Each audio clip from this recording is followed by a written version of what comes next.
국민대학교 글로벌 인문 지역 대학장 정선태 교수님 함께하겠습니다. 교수님. 네, 안녕하세요. 네, 교수님. 자, 오늘도 역시 어제에 이어서 최후의 유혹 소개해 주시죠. 네, 네. 어제 영화 얘기와 함께 큰 줄거리 말씀드렸고요. 네.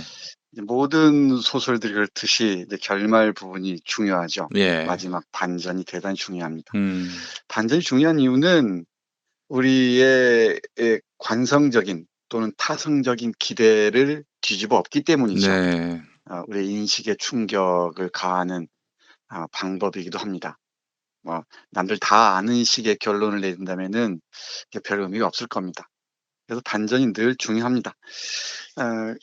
최후의 유혹 각원을 중심으로 말씀드릴 텐데요. 여러 가지 말씀드리고 싶습니다만은 예수의 생애를 대략 800페이지 정도로 기술한 책을 읽는다는 게 쉬운 일은 아닙니다. 네. 그리고 니코스 카잔차키스라는 작가가 대단히 지적인 작가예요. 그러니까 철학적인 이해 수준도 대단히 높은 편이고요. 종교에 대한 그 사유도 만만치가 않습니다. 그래서 문장들도 상당히 그 지적인 문장들이 많고 표현들도 의미 있는 그 표현들이 적지 않아서 빨리빨리 읽을 수 있는 소설이 아닙니다. 천천히 음미하면서 읽는 게 좋은 그런 성격의 책입니다. 네, 이런 책들 천천히 읽다 보면은 빛나는 문장이랄까 표현들이 참 많습니다. 이런 그 책 읽다가 좋은 문장들이 눈에 띄면은 간단하게 메모도 해놓고 그러지 않습니까? 네. 또는 몇 줄 인용도 해놓고 나중에 그게 글 쓰는데 많이 도움이 되죠. 이 소설이 그렇습니다. 곳곳에 이런 문장들이 많이 있는데 네. 예를 들면은 이 필립보의 소개로 예수의 제자가 되는 그 나타나엘이라는 음. 친구가 있어요. 키다리에다가 이 사람이 구두장이었죠. 네. 근데 구두장이가 예수를 찾아왔는데 우리 예수가 하는 말 들어보십시오. 당신은 다른 모든 사람을 위해 신발을 만들지만 자신은 맨발이로군요.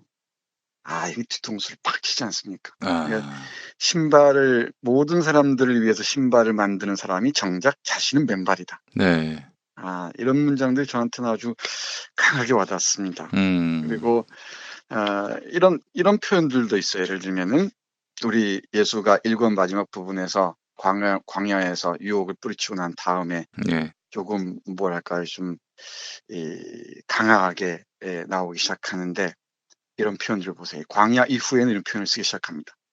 사랑은 불길이 지나간 다음에 찾아옵니다. 음. 먼저 세상은 잿더미가 되고 그런 다음에 하느님은 새로운 포도밭을 가꾸실 테니까요. 음. 잿더미보다 훌륭한 비료는 없습니다. 이런 표현들도 참 오랫동안 기억에 남을 것 같습니다. 네. 그 전에는 광야 체험 이전에는 유다에게 매번 당하잖아요. 음. 언제까지 사랑 타령이냐. 자꾸 이 음. 타박을 듣는데 이 광야의 고독의 시간 이후에는 이렇게 강렬한 표현들을 쏟아놓습니다. 네. 사랑은 불길이 지나간 다음에 찾아온다. 먼저 세상은 잿더미가 되고 그런 다음에 하느님은 새로운 포도밭을 가꾸실 것이다.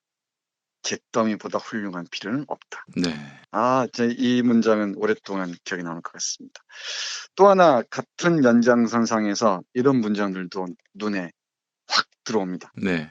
새로운 세계를 심기 위해서는 지금의 세계를 뿌리까지 파괴해야 한다고 그는 생각했다.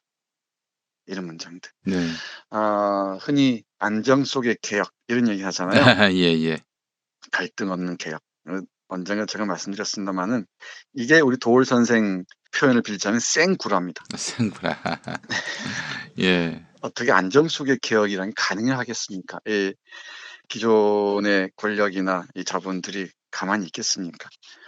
어떤 믿음에 관해서도 마찬가지죠. 이 레위를 비롯한 이 대사장 계급들, 그리고 가진 자들이 새로운 그 마음에 새기는 율법을 받아들이겠습니까? 어떤 상투적인 타성화된 율법에 기댈 뿐이죠.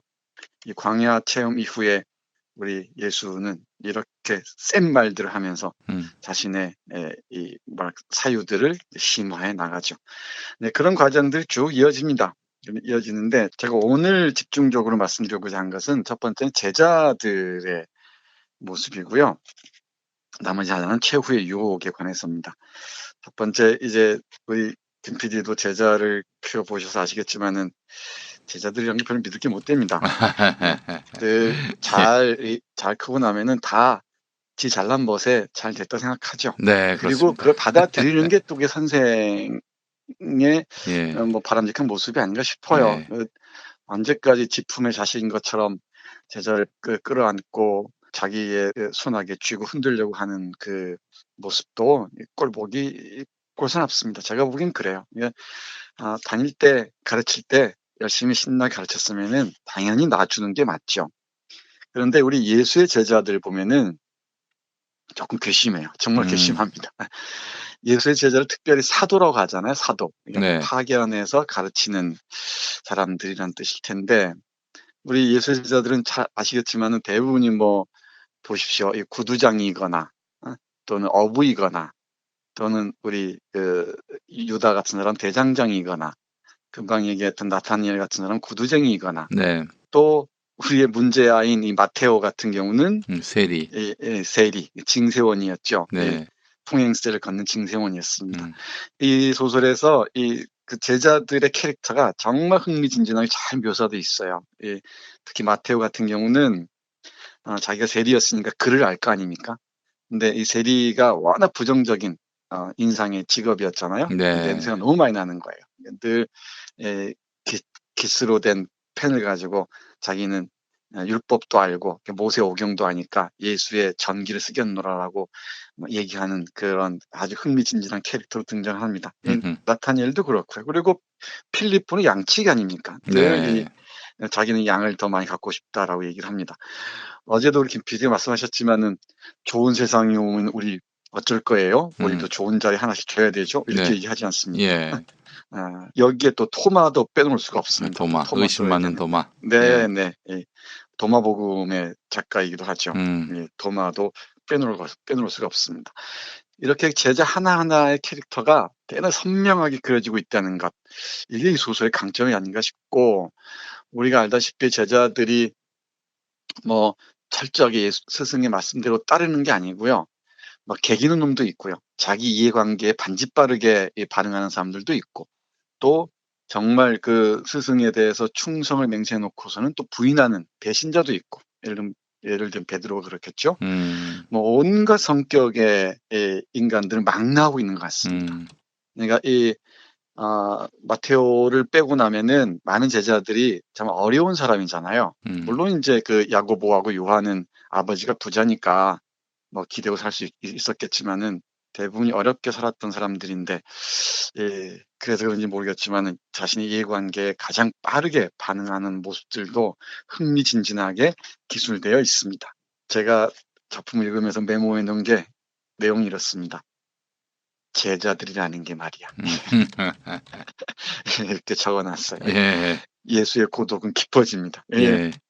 예수가 그 가야바를 비롯한 제사장 그룹들에게 체포돼서 끌려가는 부분인데요. 네. 그 부분 잠깐 볼게요. 제자들이 어떤 모습을 보이는지. 네.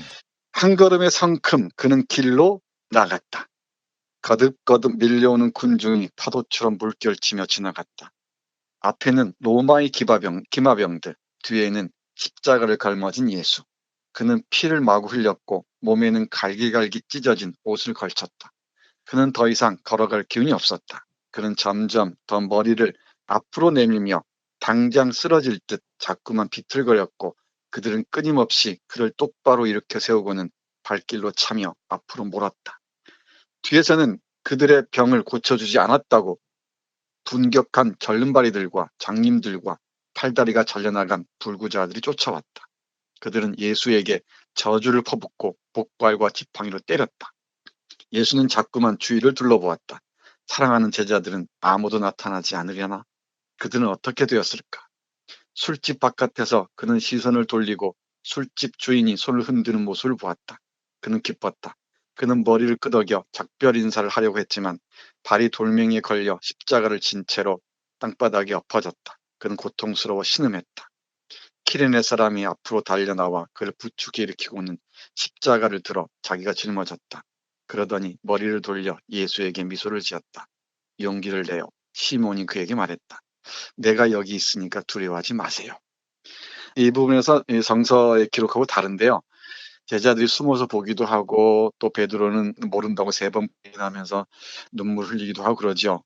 근데 이 제자들이 다 술집에서 피해 있습니다. 피해 있고 제자들이 들리던 술집의 주인 키레네 사람 시몬이 와서 예수의 십자가를 대신 들어주는 장면입니다. 아, 이 제자들은 코빼기도 안 비쳐요. 그러니까 이 예수의 고독이 얼마나 깊어지겠습니까? 좀 예수가 잘 나간다 싶을 때는 이적을 행하고 이럴 때 많은 사람들이 따를 때는 어? 우리도 뭔가 한 자리를 줄 것이다 라면서 기고만장했던 사람들이 그리고 뭐랄까요 이 끝까지 따르겠노라고 단단히 약속했던 사람들이 어려운 지경에 처하니까 코빼기도 보이지 않습니다. 그 예수의 고독이 선하게 보이는 장면이 아닌가 싶습니다. 그리고 또 한 부분은 예수가 안전병이나 눈먼 사람들을 치유할 때는 온갖 소망, 갈망을 담았던 이른바 불구자들, 젊은바리들, 장님들 이런 사람들이 자신을 고쳐주지 않았다고 목발과 지팡이로 예수를 때리는 모습 보십시오. 루신이 생각나기도 하고요. 여러 민중과 혁명의 관계를 고민했던 작가나 옛 사상가들이 떠오르기도 합니다. 확실히 니코스 카잔차키스의 소설은 여러 가지 생각들을 반복하게 하는 그런 마력 같은 게 있습니다. 그런 점에 주목해서 읽으시면은 대단히 흥미진진하지 않을까 싶습니다. 네. 아무튼 이 제자들의 행태랄까요? 이 배반에 주목해서 읽으시면은 대단히 흥미진진합니다. 살아있는 인간의 모습들을 볼 수 있지 않을까 싶습니다. 또 하나의 마지막 이 소설의 반전인데요. 예수가 십자가에 못 박히지 않습니까? 네. 그 순간 미리 얘기하자면 사탄의 유혹에 넘어가는 꿈을 꿉니다.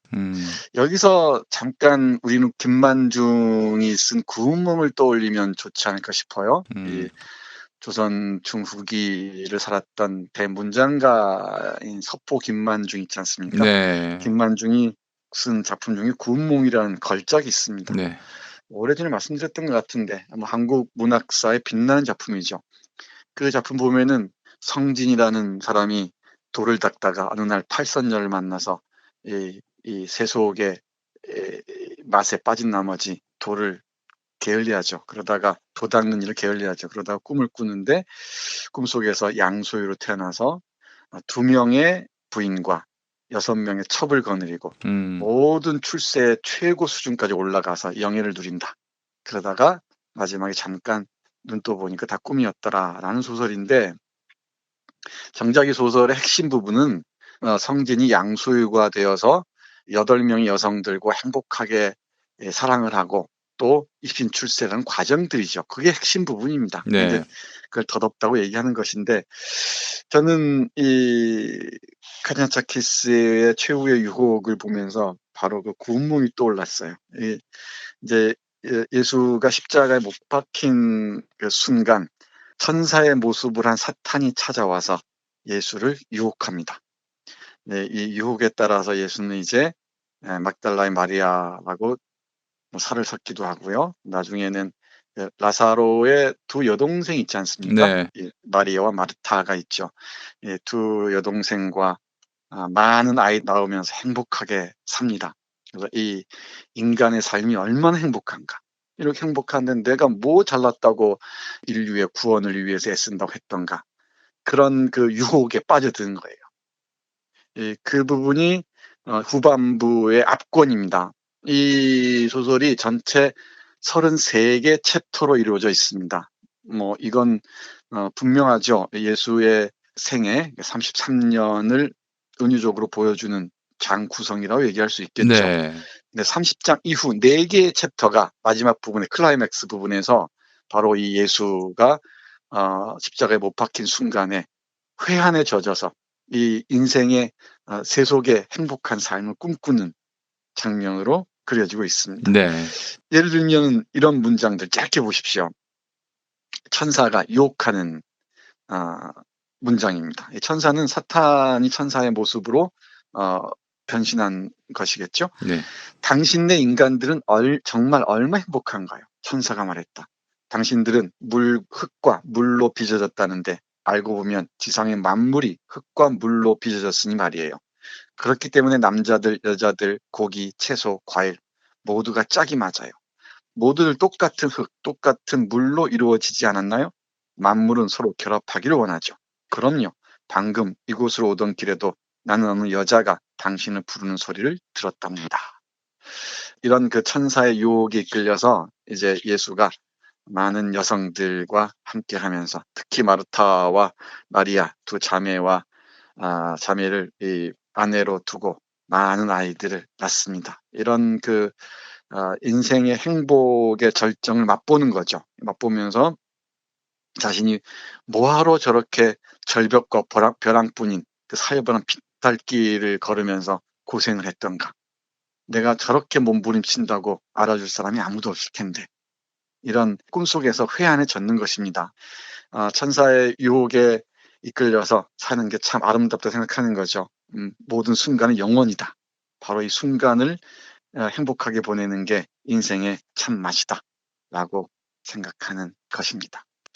그런데 이쯤 오면은 이게 꿈이라고 제가 말씀드렸으니까 그런가 보다 하는데 마지막까지 이 부분이 계속 이어집니다. 영화에서도 요 부분이 아주 집중적으로 마지막 부분을 장식하고 있죠. 이 상황에서 바울이 되기 전 사울이 나타났다가 바울이 이제 다마스쿠스로 가는 길에 깨달음을 얻잖아요. 네. 깨달음을 얻고서 바울로가 찾아와서 네. 이제 예수더러 변심했다고 막 다그치는 장면 보십시오. 예. 당신은 부활해야 된다. 당신 부활해야 되고 당신은 십자가에 못 박혀야 된다. 그래야 나의 이야기가 끝난다. 라고 얘기하는 장면인데 아마 제가 마가복음 강의를 들으면서 정말 많이 배우는데요. 도울 선생님께서 최후의 유혹을 읽으시면은 마가복음 강의하는 중에 이 바울 얘기하실 때 더 재미있게 말씀하시지 않을까 싶고요. 예. 정말 재미있으실 것 같습니다. 그러니까 이제 이런 거죠. 그 바울이 진정 음. 예수를 존경할 만해서 존경한 게 아니라 음. 예수를 하나의 어떤 그런 우상으로 만들어야 하고 하나님의 아들로 만들기 위해서 네. 이렇게 예수를 끊임없이 압박하면서 너는 네. 하나님의 아들로 살아야 돼. 그렇죠. 유혹에 휘말리지 않고 구원자로서의 삶을 살아야 돼 하면서 계속해서 압박한다는 그런 내용 아니겠습니까? 맞습니다. 당신은 부활해야 돼. 그리고 십자가에 박혀서 부활해야 돼. 그래야 내가 상상하는 예수가 예수의 상이 완성된단 말이야. 라고 얘기하는 것입니다. 네. 그 부분 잠깐 들어보실래요? 얼마나 재밌는지. 예. 주님이시여 당신은 누구신가요? 내가 소리쳤어요. 여기서 얘기하는 나는 사울입니다. 이제 네. 바울이 되기 전 사울이죠. 나는 당신이 쫓고 있는 예수요. 일어나서 다마스쿠스로 들어가면 그곳에서 나를 믿는 자들이 무엇을 해야 할지 당신에게 알려줄 것이요. 나는 벌벌 떨며 얼른 일어났습니다. 나는 눈을 뜨고 있었지만 아무것도 보지 못했어요. 친구들이 손을 잡아 나를 다마스쿠스로 이끌고 들어갔어요. 그리고 하느님이 축복을 받아 마땅한 예수의 제자들 가운데 한 사람인 아나니아가 내가 묵는 오두막으로 찾아왔습니다. 그는 내 머리에 손을 얹고 기도했어요. 그리스도여, 이 사람으로 하여금 온 세상을 두루 돌아다니며 복음을 전파하도록 앞을 보게 해주소서. 그가 이 말을 하자 내 눈에서도 비늘이 떨어져 나갔어요. 나는 시력을 찾았고 세례도 받았습니다. 나는 세례를 받고 만백성에게 복음을 전하는 사도 바울로가 되었어요. 난 땅과 바다에서 설교하고 기쁜 소식을 전합니다. 왜 당신은 눈이 희둥그레진 표정으로 나를 쳐다보나요? 나자로 선생. 왜 그토록 흥분해서 일어나죠? 이렇게 쭉 이어지는 문장입니다. 네. 그러면서 얘기하는 게 앞에서 말씀드렸던 거예요. 당신은 십자가에 못 박혀서 순환을 겪고 다시 부활해야 된다. 내가 상상하는 예수 상으로 이 이야기를 예수 서사를 마무리해야 한다. 라고 얘기를 합니다. 대단히 중요한 부분이고요. 그리고 거꾸로 유다에게는 당신이야말로 배반자라는 소리를 듣습니다. 어떻게 나를 배반자를 하더니 당신이 그렇게 철저하게 사람의 아들로서의 길을 배반하느냐라고 얘기합니다. 여기 유다도 또 바울로 비슷한 맥락 얘기를 합니다. 짧게 보겠습니다. 네. 배반자, 도망자, 그가 다시 소리쳤다. 당신은 십자가에 매달려 오라요. 이스라엘의 하느님은 당신이 그곳에서 싸우게 했어요. 하지만 당신은 겁이 났고 죽음이 머리를 드는 순간 걸음아 날 살려라 당장 도망쳤습니다. 당신은 도망쳐서 마르타와 마리아의 치마폭에 숨었어요. 겁쟁이. 그리고 당신은 목숨을 건지기 위해 얼굴과 이름을 바꿨어요. 가짜 라자로요. 네, 이 구절이야말로 최후의 유혹을 장식하는 빛나는 부분이 아닌가 싶은데요. 인간 예수의 고뇌를 이런 상상을 통해서 잘 보여주는 게 아닌가 싶습니다. 이 신성한 존재로서 예수의 패션, 그 순한 말을 우리가 보다 보면은 인간적인 고뇌를 잊지 못하는 경우가 많죠. 근데 네. 그 십자가에 못 박히는 그 순간, 왜 나를 버리시나이까라는 말을 내뱉기 직전까지 얼마나 고통스러웠겠습니까? 네. 그리고 밑에서 기도하는 어머니를 보면서 얼마나 참담했겠습니까? 그 상황에서 내가 그냥 평범한 인간으로 살았더라면 어땠을까라는 상상을 한 번 해봤겠죠.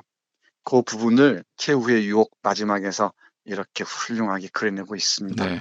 인간이 사상과 경험의 총합을 보여주고자 했던 작가의 의도가 마지막 부분에 드러나지 않는가 싶습니다. 결국 그 마지막 그 단락에 이르러서 33장 마지막 부분에 이르러서는 예수가 이게 꿈이었다는 걸 알죠. 꿈이었다는 걸 알고서 이제 레마 사박타니라는 말을